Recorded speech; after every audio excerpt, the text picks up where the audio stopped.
Encore une semaine intense, elle est incandescente, si j'ose dire. La mise au point d'Emmanuel Macron, une 9e journée de mobilisation très suivie, une 10e qui arrive, des heurts en fin de manifestation. Il y a aussi cette violence qui s'est délocalisée à Sainte-Soline, une visite royale reportée, bref, beaucoup de séquences politiques. Mes invités n'ont pas dû chômer. Bonsoir Richard Verly. Bonsoir Estelle. Merci d'être là, donc toujours pour Blick.ch.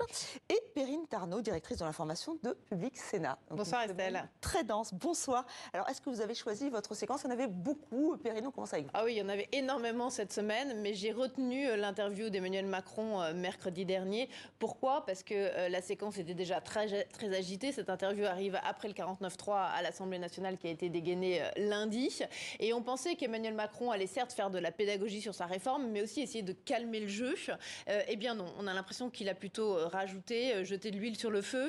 Alors sur le fond, il n'était pas mauvais parce qu'il a tenté effectivement de faire la pédagogie de sa réforme. Il a expliqué les choses de façon peut-être un petit peu plus claire, un petit peu plus nette que ses ministres lors de toutes les semaines qui précèdent. Du coup, on s'est demandé pourquoi il ne l'avait pas fait plus tôt, cette explication de texte. Mais alors sur la forme, beaucoup d'arrogance.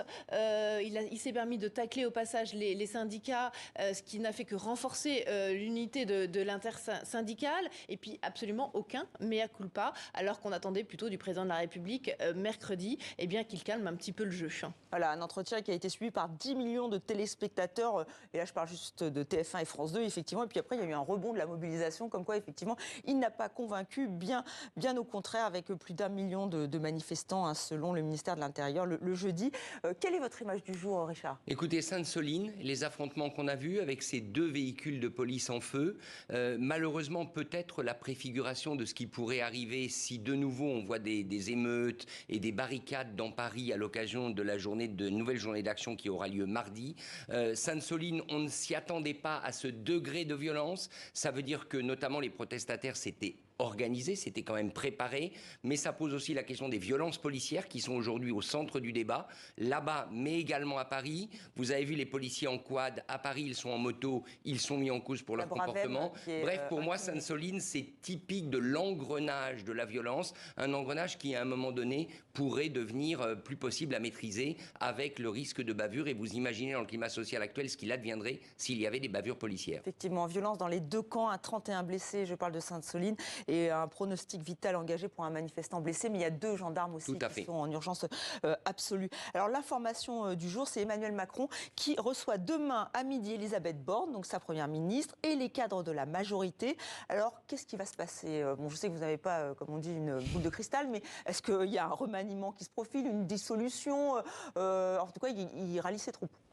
Oui, enfin moi je pense que ni dissolution ni remaniement demain c'est beaucoup trop tôt. Je pense que Emmanuel Macron va jouer le temps en fait, dans l'attente notamment de la décision du Conseil constitutionnel qui devrait tomber au mois d'avril. Et s'il y a censure du Conseil constitutionnel, ça pourrait être une porte de sortie finalement assez facile pour tout le monde. En attendant, eh bien effectivement Emmanuel Macron réunit son gouvernement lundi autour de la première ministre qui pour l'instant, il l'a dit mercredi, hein, elle reste à son poste, elle reste à Matignon.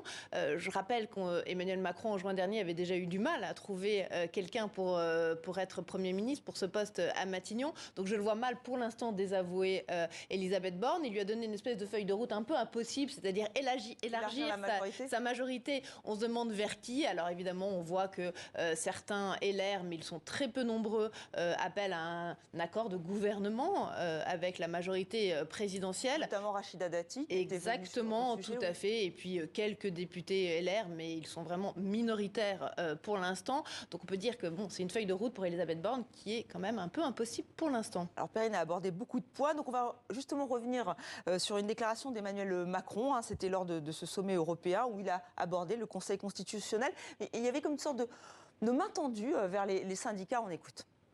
J'ai moi-même mercredi indiqué notre disponibilité à avancer sur des sujets comme l'usure professionnelle, les fins de carrière, les reconversions, l'évolution des carrières, les conditions de travail, les rémunérations dans certaines branches.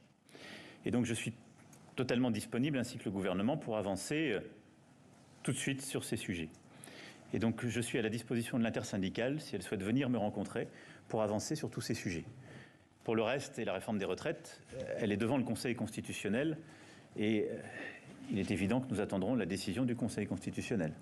Voilà, Richard, est-ce que c'est encore du en même temps je discute, mais en même temps je ne discute pas qu'est-ce qui se joue là? Là, c'est pas du en même temps, c'est du point de vue syndical une diversion. C'est-à-dire que ce que veulent les syndicats, ce qu'ils voulaient plutôt, c'était être reçus par Emmanuel Macron pour discuter de la réforme des retraites et pour une éventuelle pause, comme le suggère Laurent Berger depuis le début, une mise en pause de la réforme.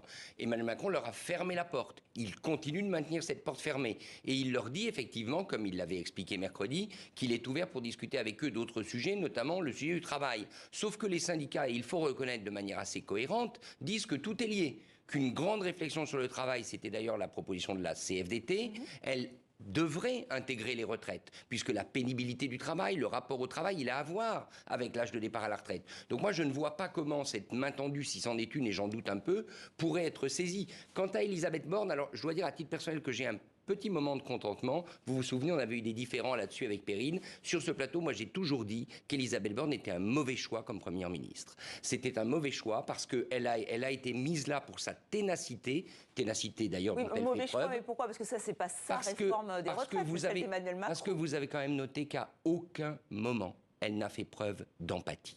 À aucun moment, elle n'a été capable de se rapprocher des Français et de créer avec les Français et de créer avec les syndicats un lien sur ce sujet des retraites. Or, on voit bien que l'empathie, elle est au cœur du débat. Et donc, à mon avis, là, il y a un attelage, si je peux me permettre l'expression, entre Emmanuel Macron et Elisabeth Borne qui a un gros problème. Un problème d'empathie, vous êtes d'accord, Perrine?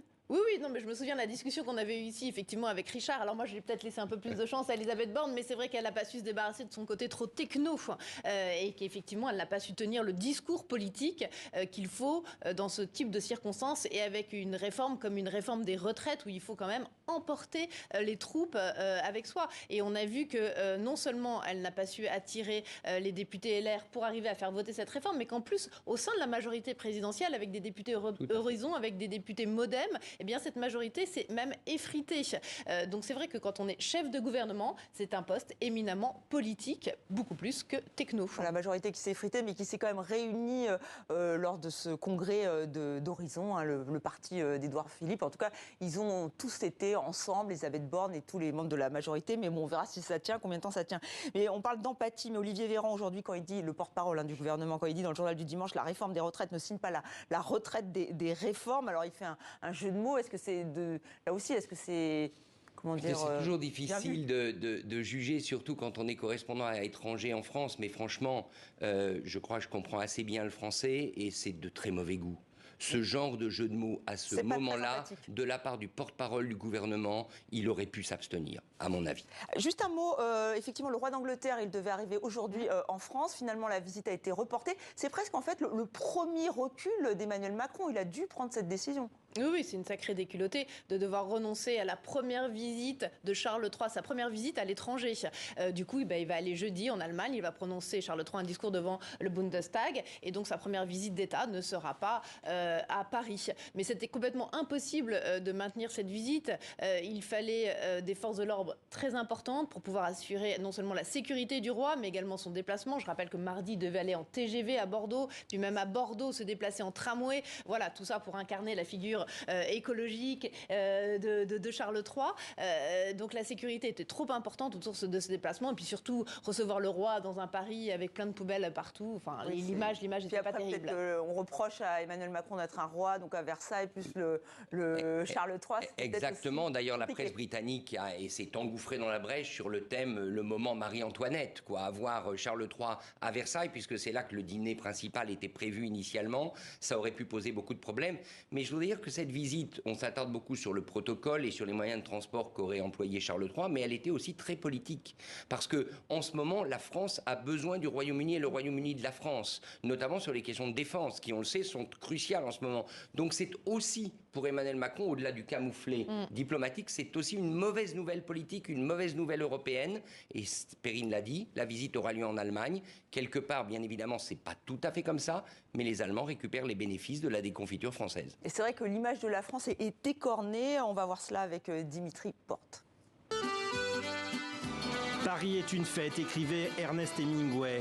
Un délice culturel, monumental, avec sa tour Eiffel, son Sacré-Cœur, une carte postale pour tous les touristes étrangers. Mais cette semaine, ils ont eu droit à ça. Des poubelles, une manifestation contre la réforme des retraites, des gaz lacrymogènes et des débordements. Bref, une synthèse colorée de la France contestataire, jugée par les visiteurs d'un séjour. Que le président ait pris cette décision sans le soutien de son propre parti ou du peuple est quelque chose d'insensé pour moi. En tant que membre du peuple iranien, car je suis iranien, je pense que ce mouvement peut motiver les gens à travers le monde. En Italie, nous ne battons pour rien. Pour rien. Si le gouvernement décide de porter l'année de la pension à 80 ans, ok, c'est bon. Donc, je vois les rêves en France comme quelque chose à imiter. Il y a certainement beaucoup de passion chez les Français.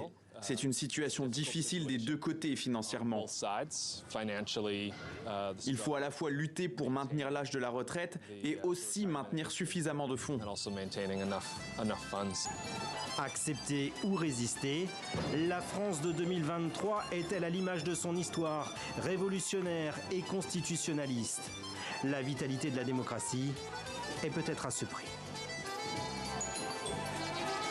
Voilà une petite question en cette fin de sujet. Alors, est-ce que la démocratie française est à ce prix?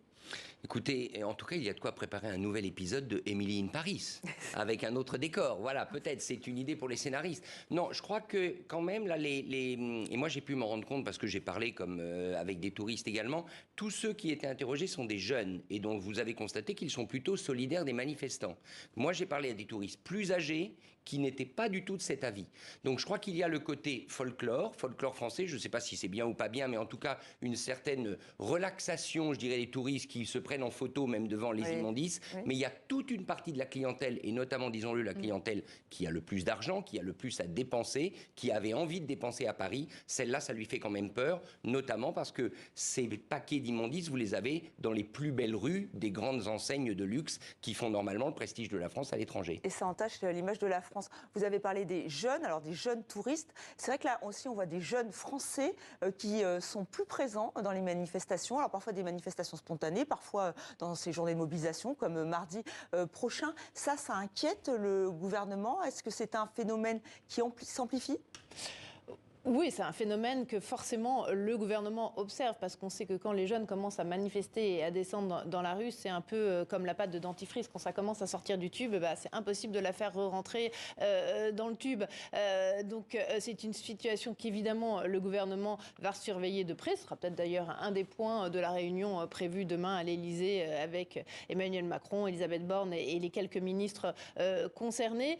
Jusqu'à maintenant, quand même, dans les facultés, dans les universités, de même que dans les lycées, pour l'instant, il y avait beaucoup de tentatives de mobilisation de la jeunesse et ça n'a pas fonctionné jusqu'à maintenant. Donc il va falloir si on passe à un nouveau stade et effectivement la jeunesse s'engage dans les manifestations, bloque un peu les universités, les lycées, ce qui jusqu'à maintenant n'a pas été le cas. Et plus que la réforme des retraites, évidemment, c'est ce qui est contesté, mais il y a beaucoup de témoignages de jeunes manifestants qui dénoncent l'utilisation de 49.3. Et on a vu cette dénonciation aussi à Sainte-Soline, où là, c'était plutôt un combat écologique. Et pourtant, il y avait de la part de certains manifestants donc cette allusion au 49.3, à une sorte de ras-le-bol. C'est ça qui est aussi inquiétant aujourd'hui? Oui, évidemment, parce qu'en plus, cette frange-là des manifestants, c'est-à-dire la jeunesse ou les gens de Sainte-Soline, c'est quand même des gens qui sont nettement à gauche. Et là, vous savez que la gauche, la France insoumise, est porteuse de cette idée de 6e République, de réformer les institutions, d'avoir un régime plus parlementaire. Or, le 49.3, c'est au fond la caricature, encore une fois, c'est tout à fait constitutionnel, mais c'est la caricature d'un exécutif puissant, d'un exécutif qui impose sa volonté au forceps au Parlement. Donc moi, je peux comprendre pourquoi cette frange des manifestants estime que le 49.3 est un outil qui, au fond, de répression parlementaire, de répression républicaine, on pourrait dire, même s'il est encore une fois dans la Constitution et qu'il a été utilisé, je crois, déjà plus d'une centaine de fois.